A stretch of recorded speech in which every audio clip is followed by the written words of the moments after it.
मतलब भारत की जो अपोजिशन है उसके लिए राष्ट्र से बढ़कर जो हो गया है वो उनका अपीजमेंट हो गया है। अगर पैलेस्टीन का विरोध कर देंगे तो वोट बैंक बिगड़ जाएगा। आने वाले जो चुनाव आ रहे हैं 2 महीने के अंदर जितने राज्य में सारे पलट जाएंगे कि भाई साहब कांग्रेस ने तो मोदी का साथ दिया था, तो मोदी साथ किसका दे रहा है, इजराइल का, तो उसका उल्टा पैलेस्टीन है तो पैलेस्टीन का समर्थन करेंगे। अगर कांग्रेस की पार्टी जो है वो पैलेस्टीन का समर्थन कर रही है यानी इसका मतलब वो हमस आतंकवादी संगठनों का समर्थन कर रही है। अगर वो पैलेस्टीन का समर्थन कर रही है तो यानी वो जिस प्रकार से हमस के आतंकवादी औरतों को नंगा करके रोड पे लेके जा रहे हैं, उनका रेप कर रहे हैं, उनको जला रहे हैं, वो उस चीज का समर्थन कर रही है। इजराइल एक ऐसा देश है जो एक ज्यूज देश है और वो आसपास से पूरा ही जो है वो इस्लामिक देशों से घिरा पड़ा है। एक तरीके से वो एक अस्तित्व का देश है, उसको अपने अस्तित्व के लिए बचाना है। अगर वो खत्म हो गए, अगर उन्होंने नहीं लड़ा तो अटैक कर सकते हैं चारों तरफ से और वो खत्म हो जाएंगे। इसी अस्तित्व की लड़ाई के अंदर के वजह से ही इजराइल के अंदर रूल है कि आप जितने भी वहाँ के जो नागरिक होते हैं उनको आर्मी में सर्व करना होता है। एक छोटा सा देश, एक कम संख्या वाला देश भी इतना घातक है अपने आसपास के देशों के लिए, क्योंकि उन्होंने अपने अस्तित्व की लड़ाई लड़नी है। ये वही अस्तित्व की लड़ाई है जो इस देश का हिंदू है, जिसको हम बताने की कोशिश कर रहे हैं कि आपको भी अपने अस्तित्व के लिए ही बचना है, क्योंकि आपका अस्तित्व भी इसी प्रकार से खत्म हो जाएगा। अगर इजराइल के लोगों के अंदर ये अस्तित्व बचाने की आग नहीं होती तो आज अस्तित्व बचाने की लड़ाई में वो हथियार को नहीं उठाते, और अगर हथियार नहीं उठाते तो पैलेस्टीन को मुंह तोड़ जवाब नहीं देते। जो पैलेस्टीन का इस समय समर्थन कर रहा है वो देश प्रेमी नहीं हो सकता,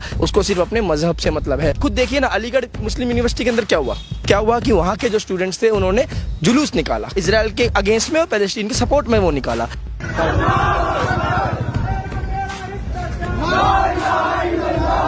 अगर आप बताइए कि देश के मुसलमानों के लिए मजहब से बढ़कर देश होता तो क्या वो इस तरीके की रैलीज निकालते? नहीं निकालते। उनके लिए मजहब इंपॉर्टेंट है। आप देखिए ना, पैलेस्टीन के अंदर जो हो रहा है वो पूरे विश्व के मुसलमान, ग्लोबल मुस्लिम जो है वो पैलेस्टीन का समर्थन कर रहे हैं। अपने लोग पैलेस्टीन के अंदर पता चल रहा है अच्छा तो अपनी कौम का है, चलो भाई समर्थन कर देते हैं। अगर मजहब से बढ़कर देश होता तो वो इजराइल का समर्थन करते हैं। वो मैं बताता हूँ क्यों। क्योंकि इजराइल ने कभी भी भारत का साथ नहीं छोड़ा। हर जंग में जो भी भारत ने, चाहे 1971 की लड़ाई हो, चाहे किसी भी प्रकार की लड़ाई हो, चाहे आर्थिक रूप की लड़ाई हो, किसी भी तरीके की, हमेशा इजराइल जो था वो इंडिया के साथ कंधे से कंधा मिला के खड़ा है। आप 2021 से 2022 की रिपोर्ट देखोगे तो हमारे इंडिया ने पेट्रोलियम प्रोडक्ट जो थे वो 1.5 बिलियन डॉलर्स का जो एक्सपोर्ट था वो इजराइल में किया था, जो 2022-23 में 3-3.5 गुना बढ़कर $5.5 मतलब 5.5 बिलियन डॉलर्स हो चुका था। यानी इंडिया इतनी मात्रा में इजराइल को पेट्रोलियम प्रोडक्ट्स को एक्सपोर्ट कर रहा है।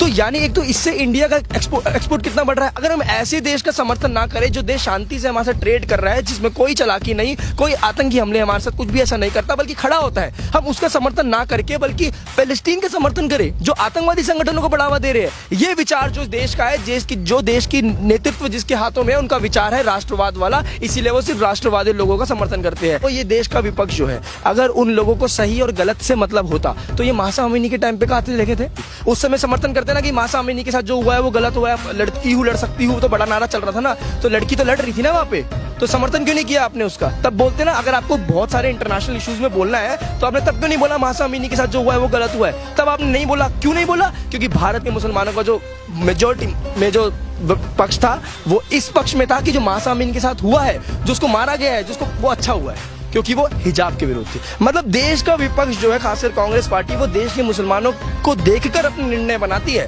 कि अच्छा मुसलमान इस मुद्दे पर किसकी तरफ है, अच्छा इसके तरफ है तो फिर इसका समर्थन कर देते हैं। सही गलत से मतलब नहीं है कांग्रेस। विक्टिम कार्ड आपको पता है ना, वो विक्टिम कार्ड ये खेल रहे हैं, दिखाएंगे आपको ऐसी इमोशनल चीजें कि पैलेस्टीन के अंदर इतने हमले हो गए, वो हमले हो गए, इतने लोगों को मार दिया, बच्चों को मार रहे, रोने की बच्चों की चीखों की आवाजें सुनाएंगे, आपको इमोशनली वीक कर देंगे।